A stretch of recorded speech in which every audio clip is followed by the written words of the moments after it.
Hello hi అండి. Welcome back to our channel Devi's diary. ఈరోజు మన డైరీలో పిల్లలకి పెద్దలకి ఎంతో నచ్చే ఒక స్నాక్ ఐటెం అయితే చూపించబోతున్నానండి. అదేంటంటే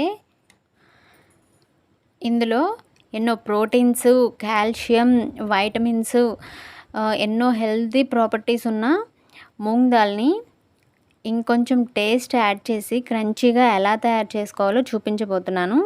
దానికోసం అని చెప్పి ముందుగా నేను ఒక పావు కేజీ పెసరపప్పుతో చూపించబోతున్నానండి. దానికోసం అని చెప్పి ముందుగా ఒక గిన్నెలో పెసరపప్పు వేసి అందులో వాటర్ పోసి ఒక 3 టైమ్స్ శుభ్రంగా వాష్ చేసి అందులో మళ్ళీ నీళ్లు పోసి నానబెట్టాను. ఇది మినిమం 2 అవర్స్ నానాలి. ఎక్కువైనా పర్వాలేదండి. 2 గంటలకి తగ్గకుండా అయితే నానబెట్టండి. ఎందుకంటే పప్పు సరిగా నానలేదనుకోండి, ఆయిల్లో వేసినప్పుడు పప్పు పేలుతుందనమాట. సో దానికోసం అని చెప్పి ఎక్కువ టైం నానాలి పప్పు. తర్వాత నానిన పప్పుని నేను ఇలా వాటర్ అంతా పోయేలాగా స్ట్రైనర్లో వేసానండి. తర్వాత ఆ వాటర్ అంతా పోయిన తర్వాత ఒక టవల్ తీసుకొని ఆ టవల్ని కింద పరిచి ఒక హాఫ్ అన్ అవర్ పాటు ఈ పప్పును అయితే ఆరబెట్టానండి. ఎందుకంటే అందులో వాటర్ అంతా చక్కగా ఆరిపోవాలి. పప్పు పొడిగా ఉండాలి. ఒక హాఫ్ అన్ అవర్ పాటు అయితే నేను పప్పుని అట్లా ఆరబెట్టానండి. ఎండలో ఏమీ అవసరం లేదు, జస్ట్ ఇంట్లోనే అయినా పెట్టుకోవచ్చు. తర్వాత హాఫ్ అన్ అవర్ తర్వాత పప్పు చూస్తే చూడండి, చక్కగా వాటర్ అంతా ఆరిపోయి పప్పు పొడిలాడుతుంది. ఇప్పుడు మనం ఒక ప్యాన్ తీసుకొని ఆ ప్యాన్లో డీప్ ఫ్రైకి సరిపడా ఆయిల్ వేసుకొని అందులో వేసి ఇప్పుడు ఇందులో ఫ్రై చేయాలండి. ఈ పెసరపప్పులో చాలా హెల్తీ ప్రాపర్టీస్ ఉన్నాయండి.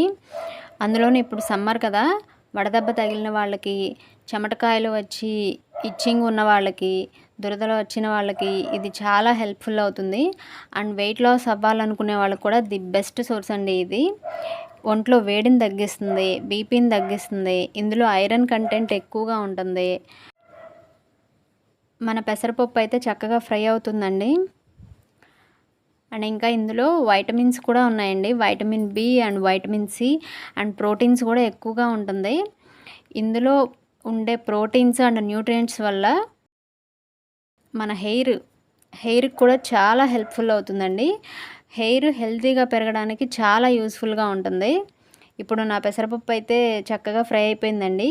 ఇప్పుడు స్టవ్ ఆఫ్ చేసుకొని ఆ పెసరపప్పు అంతా తీసుకొని ఒక ప్లేట్లో పేపర్స్ పెట్టి అందులో వేసేసుకున్నానండి.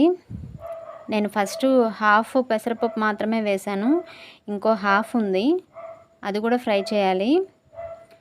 చూడండి, ప్లేట్లో పేపర్స్ పెట్టి ఆ పేపర్లో వేసేసి దాన్ని పక్కన పెట్టేసి ఇంకా సెకండ్ బ్యాచ్ కూడా వేసేసాను ఆయిల్లో నేను. అండ్ ఈ పెసరపప్పు తీసుకోవడం వల్ల మనం సున్నిపిండి వాడుకుంటాం కదా, అందులో కూడా పెసరపప్పుని వాడతాం కదా మనం.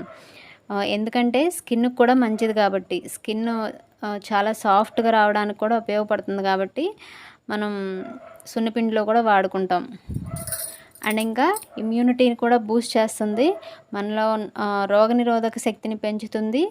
ఇంకా కాన్స్టిపేషన్ ఉన్న వాళ్ళకి కూడా చాలా యూజ్ఫుల్ అండి. డైజెషన్ ప్రాబ్లమ్స్ ఉన్న వాళ్ళందరికీ కూడా చాలా యూజ్ఫుల్గా ఉంటుంది పెసరపప్పును తీసుకోవడం వల్ల.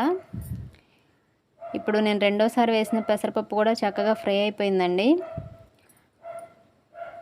అది కూడా చక్కగా పేపర్లో వేసేసాను. తర్వాత పైన మళ్ళీ వేరే పేపర్ పెట్టి దాంతో తుడిచాను అనమాట. ఆయిల్ అంతా త్వరగా ఆరిపోవాలని చెప్పి. పైన ఏమీ ఆయిల్ లేనట్లుగానే కనపడుతుంది, కానీ అడుగున ఆయిల్ ఉంటుందండి. సో దానికోసం పేపర్తో ఇలా తుడిచి అందులో సాల్ట్ లైట్గా టేస్ట్కి సరిపడా సాల్ట్ వేసి తిప్పేసేసి ఒక 10 మినిట్స్ పాటు అట్లా ఆరబెట్టేశానండి. చక్కగా ఆయిల్ అంతా కూడా చక్కగా ఆరిపోయింది.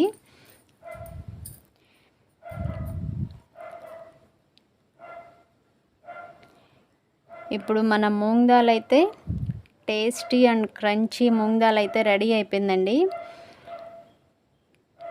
పిల్లలకి చాలా ఇష్టం కదా, ఒకసారి ట్రై చేయండి. అండ్ ఈ వీడియో కనుక మీకు నచ్చినట్లయితే వీడియోస్ని లైక్ చేయండి, షేర్ చేయండి అండ్ ఛానల్ని సబ్స్క్రైబ్ చేసి బెల్ ట్యాప్ చేసి ఆల్ అనే ఆప్షన్ క్లిక్ చేస్తే నేను కొత్త వీడియో పెట్టగానే మీకు నోటిఫికేషన్ అయితే వస్తుంది. ఈ రెసిపీని అయితే ఒక్కసారి ట్రై చేసి నాకు కామెంట్ సెక్షన్లో తెలపండి ఎలా వచ్చిందో. మరో వీడియోతో మళ్ళీ కలుద్దాం. బాయ్.